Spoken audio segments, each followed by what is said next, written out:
ఎవరు గొప్పవారండి ఈ రోజున? వినే దేవుణ్ణి ఆశ్రయించేవారా, లేదంటే ఎవరికి వారు అపోహపడుతూ గుడ్డితనంలో బ్రతికేవారు ధన్యవంతులు ఈరోజు? చెప్పండి, మనమే కదా. ఈరోజున దేవుని సన్నిధికి వచ్చి ఎన్ని కార్యాలు మనం పొందుకుంటూ ఉన్నాం. సజీవుల సాక్షులుగా దేవుడు నిలబెట్టుకుంటూ ఉన్నాడు. ఆయన సన్నిధిలో దొరికే ప్రతి ఆశీర్వాదమును మనకు అనుగ్రహిస్తూ ఉన్నాడు. మనం ప్రతిరోజు వస్తున్నాం కాబట్టి మనకు ఆ యొక్క విలువ తెలియట్లేదేమో, కానీ దేవుడు నేను ఎంతగా ఆశీర్వదిస్తున్నాడో తెలుసా? దేవుని కనుదృష్టి నీ మీద ఎంతగా ఉందో తెలుసా? నీ ప్రార్థనలన్నిటికీ దేవుడు జవాబు ఇస్తూనే ఉన్నాడు, ఇస్తాడు కూడా. ఇంకా ముందు ఇంకా నూతనమైన ఆశీర్వాదాల కొరకు సమయం ఉంది.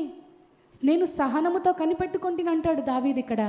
ఏది మనలో సహనం? ఏది మనలో పేషెన్స్? ఏది ఉండదు. మనకు అన్ని ఇన్స్టెంట్గా జరిగిపోవాలి కదా. సహనము లేకపోతే గొప్ప కార్యాలు మనం చూడలేము.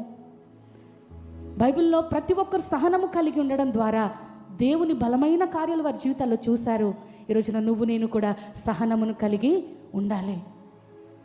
సహనముతో కనిపెట్టుకున్నాను, నా ప్రభు నా పట్ల చేసే కార్యాలను బట్టి నేను ఓపిక కలిగి సహనము కలిగి ఎదురు చూస్తున్నాను.